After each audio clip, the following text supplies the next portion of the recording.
ஷியா முஸ்லிம்கள் என்றால் யாரு, அவங்களோட கொள்கை என்ன, அவங்க எப்படி சுன்னத் வல் ஜமாத் முஸ்லிம்களில் இருந்து வேறுபடுகின்றார்கள் என்பது போன்ற கேள்விகள் பரவலாக எங்களிடம் முன்வைக்கப்பட்டு வருகின்றன. ஷியா முஸ்லிம்கள் என்றால் யார் என்பது பற்றிய விளக்கங்களாக தமிழ் மொழியில நிறைய வீடியோக்கள், பேச்சுகள் இருக்கின்றன. ஆனால் அவை எல்லாமே ஷியா முஸ்லிம்களை எதிரியாக பார்ப்பவர்களினால் முன்வைக்கப்பட்டுள்ள விளக்கங்கள். ஷியாக்களை காபிர்கள் என்று மிகவும் வன்மத்தோடு பேசக்கூடியவர்களால் முன்வைக்கப்பட்டுள்ள பேச்சுகளும் விளக்கங்களும் தான் இணையதளங்களில், சமூக வலைதளங்களில் பெரும் எண்ணிக்கையில் காணப்படுகின்றன. எனவே ஷியா முஸ்லிம்கள் என்றால் யாரு, அவங்களோட அடிப்படை கொள்கை என்ன என்பது பற்றிய விளக்கங்கள் ஷியா முஸ்லிம் தரப்பில் இருந்து முன்வைக்கப்பட்டுள்ளதா, தமிழ் மொழியில அப்படியான விளக்கங்கள், வீடியோக்கள் உள்ளனவா என்று தேடி பார்த்தால் இல்லை. அதனால் சுமார் 3 தசாப்தங்களுக்கு மேலாக ஷியா முஸ்லிம்களோடு, ஷியா உலமாக்களோடு, ஷியா அறிஞர்களோடு நெருக்கமான பழக்கமும் தொடர்பும் கொண்டுள்ள எங்களை போன்றவர்கள் ஷியா முஸ்லிம்கள் என்றால் யாரு, அவங்களோட கொள்கை என்ன என்பதை பற்றி விளக்கம் அளிக்க வேண்டிய பொறுப்புக்குரியவர்கள். அந்த பொறுப்பு எங்களுக்கு இருக்குது. இலங்கையிலும் இந்தியாவிலும் வாழும் சுன்னத் வல் ஜமாத்தினர் மத்தியில் சில கடும்போக்கு இயக்கங்கள், வஹாபிச சிந்தனையில் பாதிக்கப்பட்டவர்கள், தௌஹீத் ஜமாத் என்ற பெயரில் உள்ளவர்கள் ஷியா முஸ்லிம்கள் பற்றி மிக மோசமான கருத்துக்களை பரப்பினார்கள்.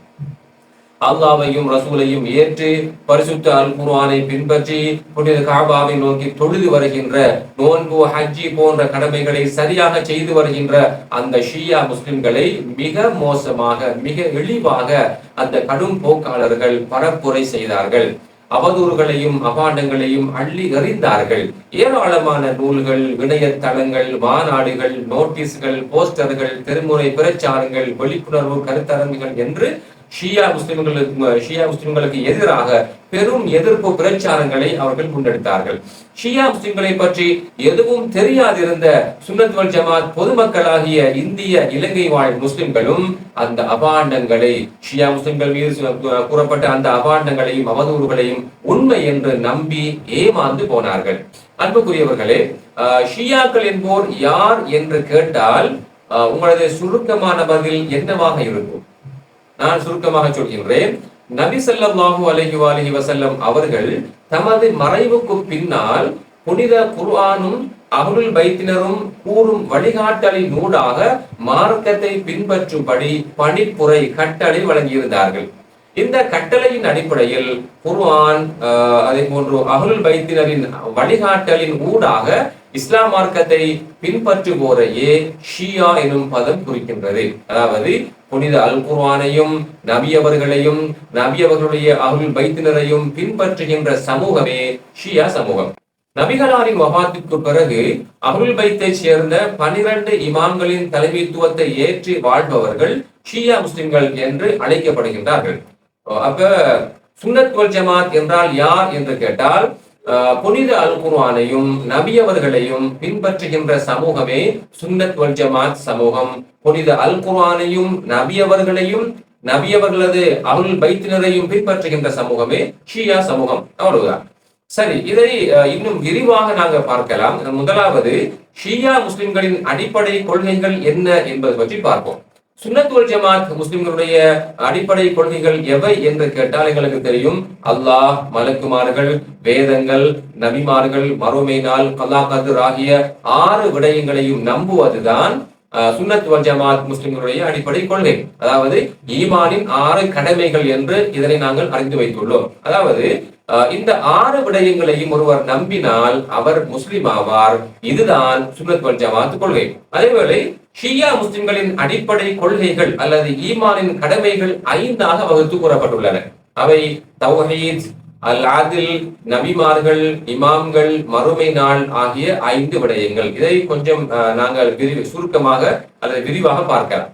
ஷியாக்களுடைய முதலாவது அடிப்படை கொள்கை என்னவென்றால் தௌஹீத். அதாவது அல்லாஹ் ஒருவன், அவன் தனித்தவன், உருவமற்றவன், எவ்வித தேவையும் அற்றவன் என்றும் அவனே இந்த பிரபஞ்சத்தையும் இதில் உள்ள அனைத்து படைப்பினங்களையும் படைத்தவன் என்றும் நம்புவது. அதாவது அல்லாஹ்வை பற்றிய நம்பிக்கை. இதுதான் ஷியாக்களுடைய முதலாவது அம்சம். அவர்கள் அல்லாஹ்வை நம்புகின்றார்கள். இரண்டாவது அல் அத்ல் என்ற ஒரு அம்சம் இருக்கிறது. அதாவது இந்த பிரபஞ்சம் நீதியின் அடிப்படையில் அமைய பெற்றுள்ளது. அல்லாஹ் நீதியாளன், அவன் யாருக்கும் அநீதி இழைக்க மாட்டான். எனவே நன்மையோ தீமையோ இரண்டையும் மனிதனே தெரிவு செய்கின்றான் என்று நம்புவது, இது இரண்டாவது நம்பிக்கை அல் அதில் என்பது. மூன்றாவது நம்பிக்கை என்னவென்றால் நுபுவத், அதாவது நபித்துவம். அதாவது நபிமார்கள், மலக்குகள், வேதங்கள் ஆகிய மூன்று அம்சங்களும் இதனுள் அடங்குகின்றன. அதாவது அல்லாஹ் மனிதர்களை நேர்வழிப்படுத்துவதற்காக தனது நல்லடியார்களை இவ்வுலகிற்கு அனுப்பியுள்ளான். அவர்கள்தான் நபிமார்கள், ரசூல்மார்கள். மலக்குகள் ஊடாக, குறிப்பாக ஹஜ்ரத் ஜிப்ரீல் அலைஹிஸ்ஸலாம் அவர்கள் ஊடாக அல்லாஹ்விடம் இருந்து நபிமார்களுக்கு வஹி அறிவிக்கப்பட்டிருக்கிறது. நபிமார்களில் முதலாவது நபி ஹஜ்ரத் ஆதம் அலைஹிஸ்ஸலாம் அவர்கள். இறுதியாக வந்தவர்கள் தான் நபி முஹம்மது ஸல்லல்லாஹு அலைஹி வஸல்லம் அவர்கள். அவர்களுக்கு பிறகு எந்த நபியும் வரப்போவதில்லை, வஹியும் வரப்போவதில்லை. நபி முஹம்மது ஸல்லல்லாஹு அலைஹி வஸல்லம் அவர்களின் இஸ்லாம் மார்க்கம் மட்டுமே இறுதி மார்க்கமாகும். அதே போன்று நபிமார்கள் சிலருக்கு வேதங்கள் அருளப்பட்டிருக்கின்றன. நபி முஹம்மது ஸல்லல்லாஹு அலைஹி வஸல்லம் அவர்களுக்கு அல்லாஹ்விடமிருந்து அருளப்பட்ட வேதம் தான் புனித அல் குர்ஆன். இது அல்லாஹ்விடமிருந்து நபி அவர்களுக்கு எவ்வாறு அருளப்பட்டதோ அப்படியே எந்த ஒரு சின்னஞ்சிறு மாற்றமும் இல்லாமல் அப்படியே பாதுகாப்பாக இன்று வரையும் இருக்கிறது. அவ்வளவு பரிசுத்தமானது. மறுமை வரை இதில் எவ்வித மாற்றங்களும் ஏற்பட மாட்டாது.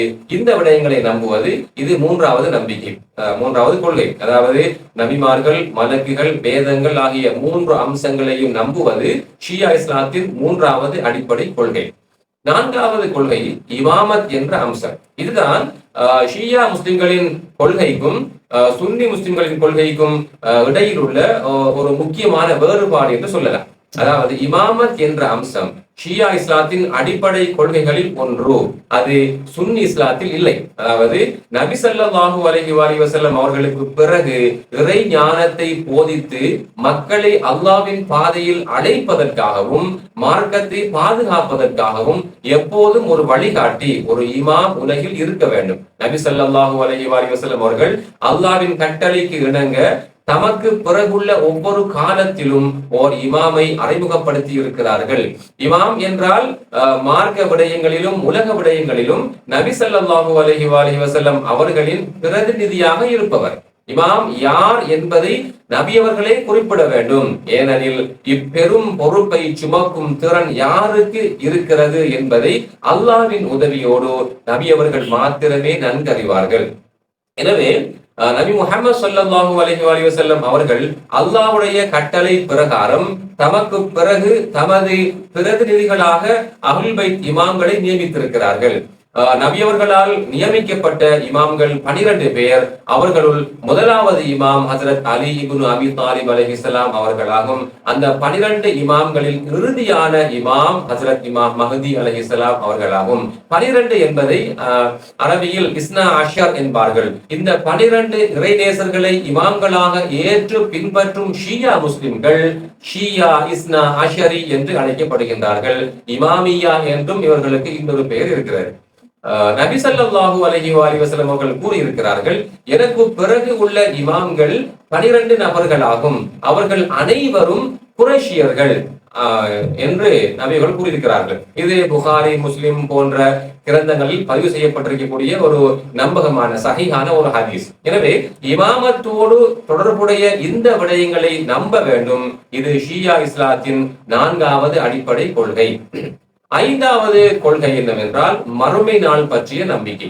இவ்வுலகில் வாழ்ந்து மறைந்தவர்களை அவர்களது செயற்பாடுகளுக்கு ஏற்ப அவர்களுக்கு கூலிகளை வழங்குவதற்காக மீண்டும் அல்லாஹ் உயிர்ப்பிக்கும், அந்த மக்களை எல்லாம் உயிர்ப்பிக்கும் நாளே மறுமை நாளாகும். இந்த மறுமை நாள் உண்மையானது, நிச்சயமானது, அது நிச்சயமாக நடக்கும் என்று நம்புவது ஷியாக்களின் அடிப்படை கொள்கைகளுள் இறுதியான அம்சம். அல்லாஹ்வையும் மலக்குகளையும் நபிமார்களையும் வேதங்களையும் இறுதி நாளையும் இமாமத்தையும் நம்புவதுதான் ஷியா முஸ்லிம்களின் அடிப்படை கொள்கைகள். அவர்களது ஈமானின் பிரதானமான அம்சங்கள் இவைதான்.